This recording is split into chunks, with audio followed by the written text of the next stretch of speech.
ఏంటమ్మా?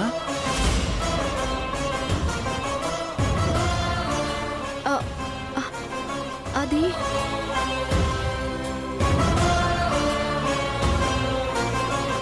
ఏమైంది? అర్హత లేకపోవడం ఏంటి? అంటే అది చిన్నది కదా, తొలి శుభలేక పెద్దవాళ్ళు ఎవరైనా పెడితే బాగుంటుందేమోనని అనుకుంటుందేమో. ఏమే అంతేనా? ఆ,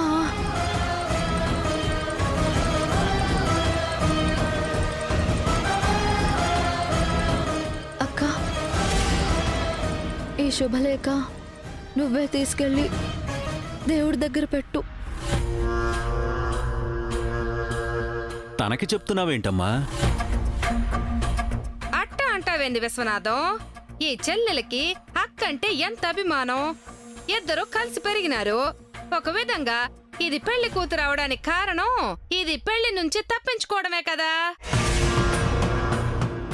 అందుకే ఆ అభిమానంతో తన పెళ్లి తొలి శుభలేక దేవుడి దగ్గర పెట్టమని వాళ్ళ అక్కకే అప్ప చెప్తా ఉండాది. తీసుకో అనన్య.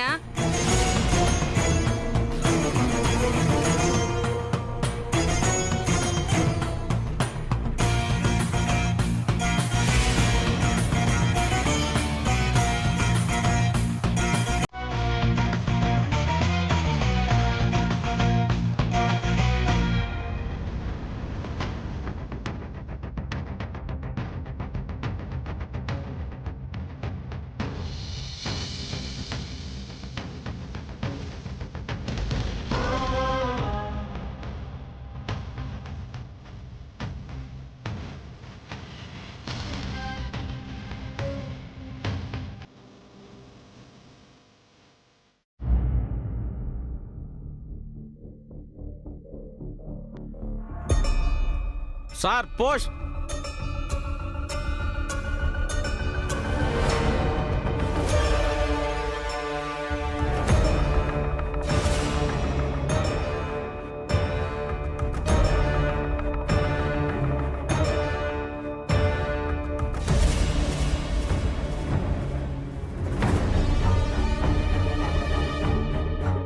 ఇప్పుడన్ని ఫోన్లు మెయిల్సే కదా విశ్వనాథం.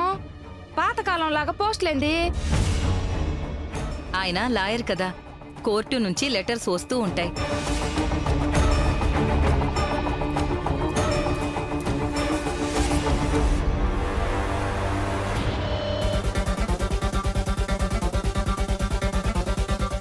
లాయర్ విశ్వనాథం గారు, త్వరలో మీ చిన్నమ్మాయి పెళ్లి చేయాలనుకుంటున్నారు కదా, వెంటనే పెళ్లి ఆప్ చేసుకోండి.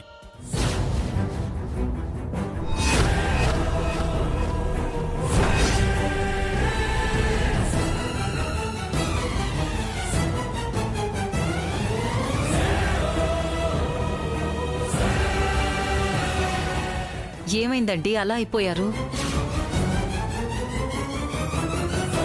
ఏంటి నాన్న, ఎక్కడి నుంచి ఆ లెటరు? ఏముంది అందులో? ఎవడో రాస్కెల్ బెదిరిస్తూ ఉత్తరం రాశాడు.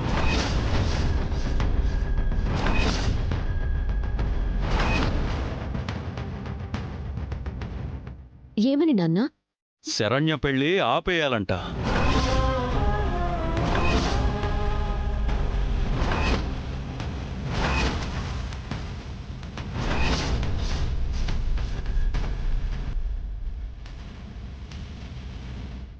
లేదంటే తన జీవితం బజారు పాలవుతుందంట.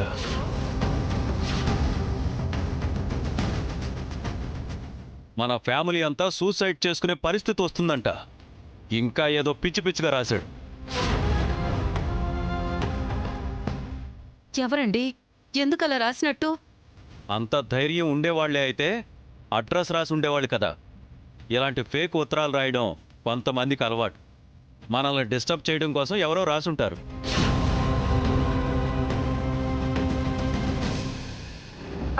అయ్యో విశ్వనాథం, నువ్వు అట్ట అనుకొని సరిపెట్టుకోమాక. పొరపాటున వాళ్ళన్నదేమన్నా చేస్తే? ఏంటి వాళ్ళు చేసేది? ఆ ఉత్తరం ఉట్టిదే అని నువ్వు అనుకుంటా ఉండవు గాని పోయినసారి మా ఊళ్ళో ఒకసారి ఇట్లే జరిగి ఉండాది. ఎట్టాగే ఎవరో ఏదో బెదిరింపుకి రాశారని చెప్తే దాని తర్వాత అమ్మాయికి సంబంధించిన ఏవో ఫోటోలు బయటపడ్డాయని. మొత్తం కుటుంబం అంతా ఆత్మహత్య చేసుకుని సావాల్సి వచ్చింది తెలుసా?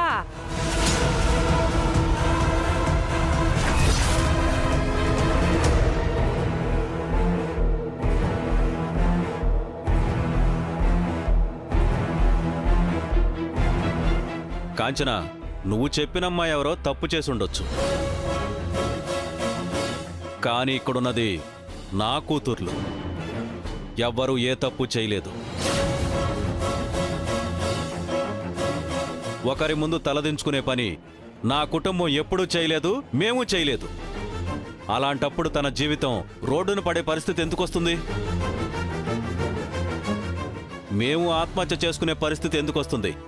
ఇదంతా ఫేక్.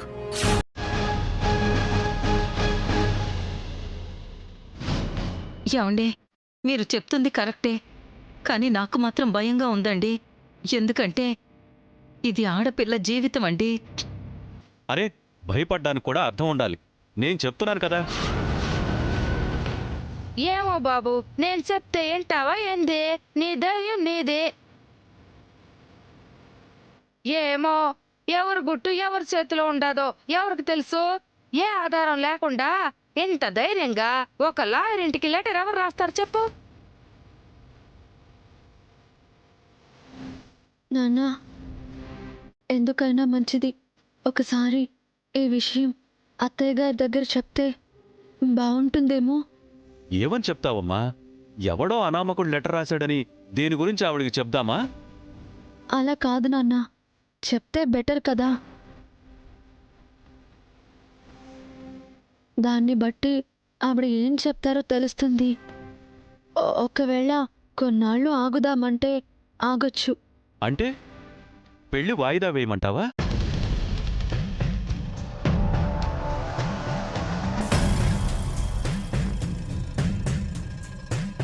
ఆహా, అలా అని కాదు నాన్న.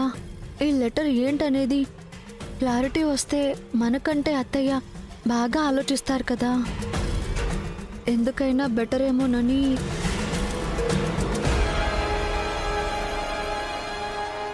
అది చెప్తుంది కూడా నిజమే కదా. ఒకసారి ఆవిడికి చెప్దామండి. సరే, అయితే వెళ్దాం. ఉమ్.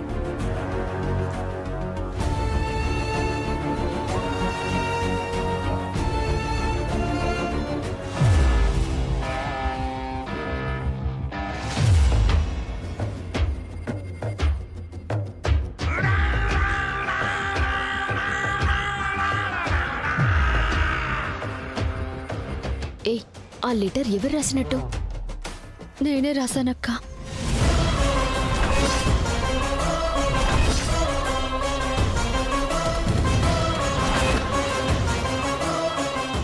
నువ్వా? అవునక్క. 24 గంటలు టైం పెట్టారు కదా పెళ్లి ఆపడానికి. ఇదొక ప్రయత్నం.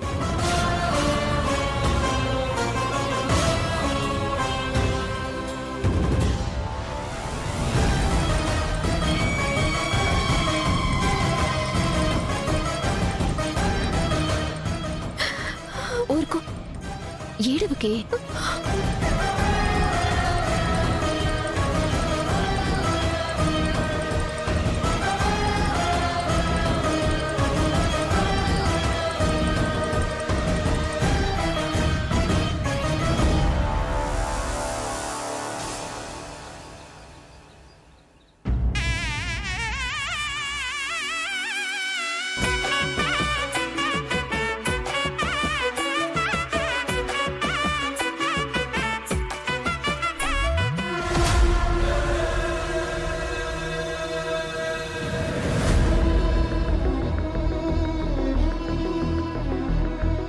నమస్కారం అమ్మా. నమస్తే. నమస్కారం. ఏంటన్నయ్యా ఇలా? ఏంటి, పెళ్లివారు పెళ్లికి ముందే వచ్చేశారు? భయంతో వచ్చామండి.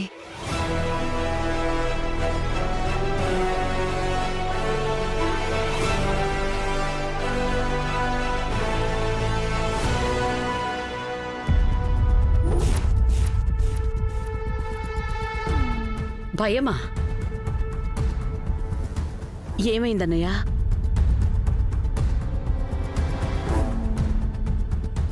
ఈ లెటర్ చూడమ్మా.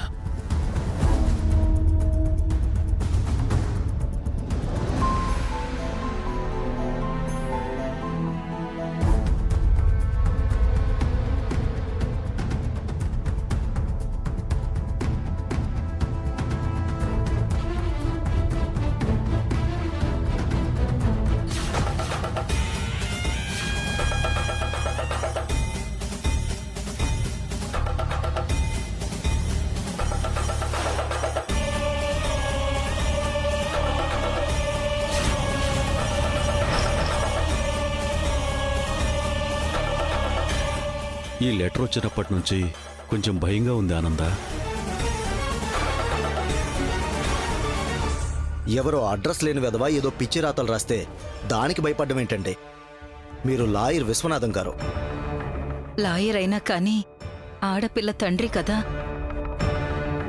ఈ పెళ్లి ఆపకపోతే దీని జీవితం నాశనమవుతుందని రాశారు. అందుకే భయంగా ఉంది. ఓహో, ఈ పెళ్ళాపడానికి శరణ్య చేసిన ప్రయత్నం అనుకుంటా ఇది. థ్యాంక్ యూ శరణ్య గారు, నన్ను అర్థం చేసుకుని ఈ బాధ్యత తీసుకున్నందుకు.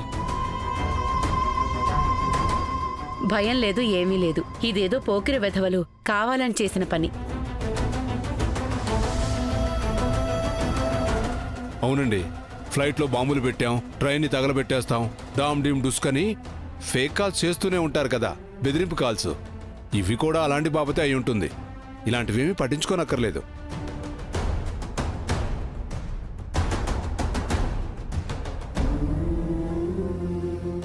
నీ పెళ్లి ఆపుకోమని ఎవరైనా చెప్పారా?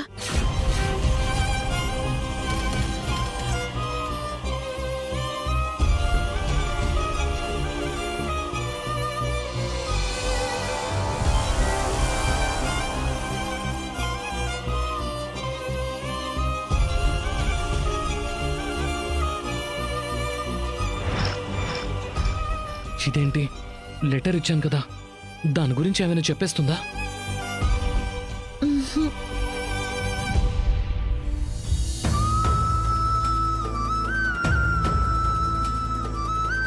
అయితే ఈ లెటర్ని ఎవ్వరూ పట్టించుకోవాల్సిన అవసరం లేదు.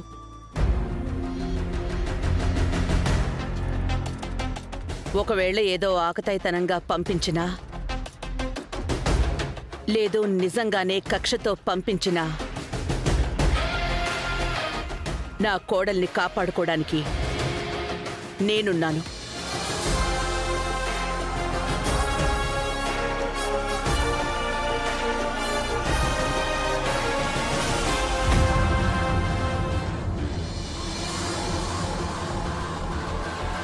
పెళ్లి అనుకున్న ముహూర్తానికే జరుగుతుందన్నయ్య.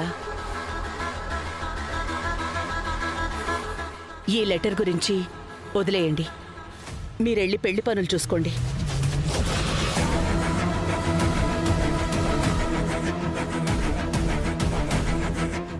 వాళ్ళు చూస్తే 24 అవర్స్ టైం పెట్టారు. అత్తయ్య గారు ఈ లెటర్ని లెక్కలోకి తీసుకోవట్లేదు.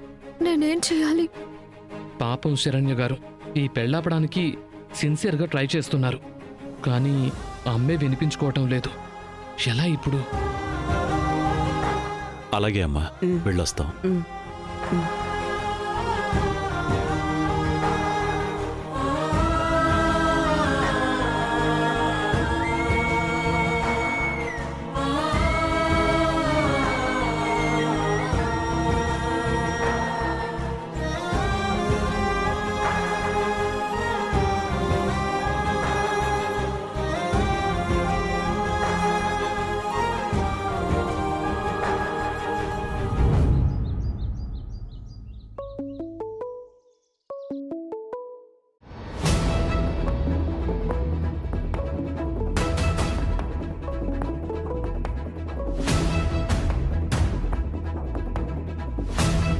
సమీరా, ఎలా ఉన్నావు? నువ్వెక్కడున్నావు? చూడు,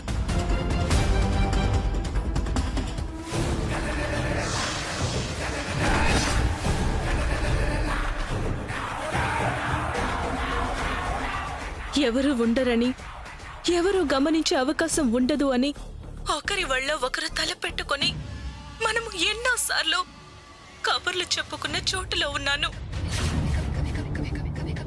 అక్కడికి రేపు నీ పెళ్లిగా ఆఖరిసారిగా ఒక్కసారి నీతో మాట్లాడాలి అనిపించింది. అందుకే వీడియో కాల్ చేశాను. ఆఖరిసారా? ఏం మాట్లాడుతున్నావు సమీరా?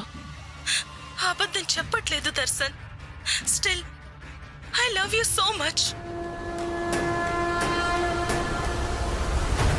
సమీరా, తప్పు. నువ్వు చేస్తున్నది తప్పు. నేను వస్తున్నా. నాగు వద్దు దర్శన్, నువ్వు వచ్చినా ఉపయోగం ఉండదు.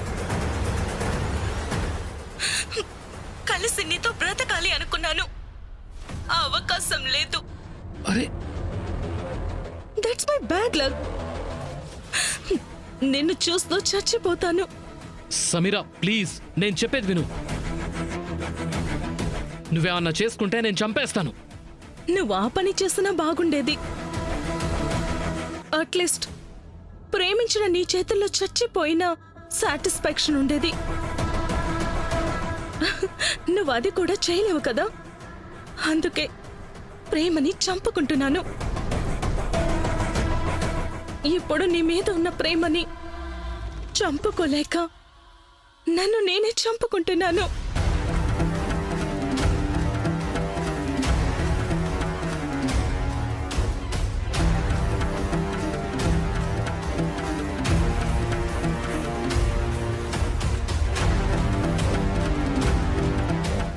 బాయ్ సమీరా.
నన్ను వదులు దర్శన్. వీల్లేదు. నన్ను వదులు, నేను చావాలి. నన్ను వదులు.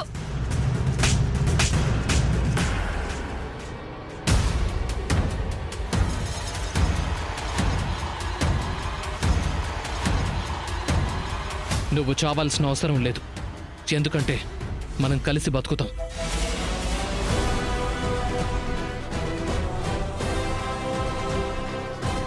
ఏంటి నువ్వంటుంది?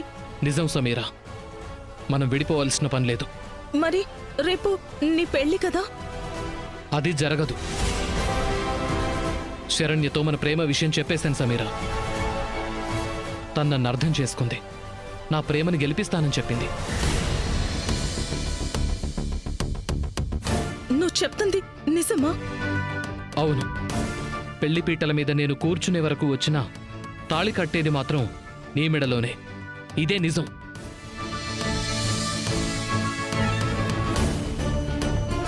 దర్శన్,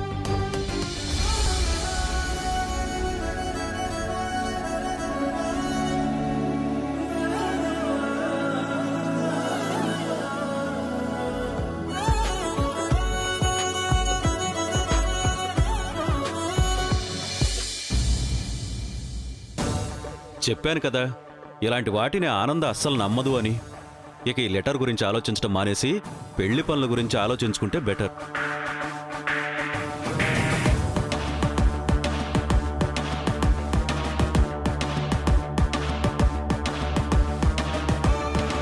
ఏమైంది శరణ్య? ఆనంద్ గారు ఏమన్నారు? అసలు ఆవిడ ఈ లెటర్ని లెక్క చేయట్లేదు.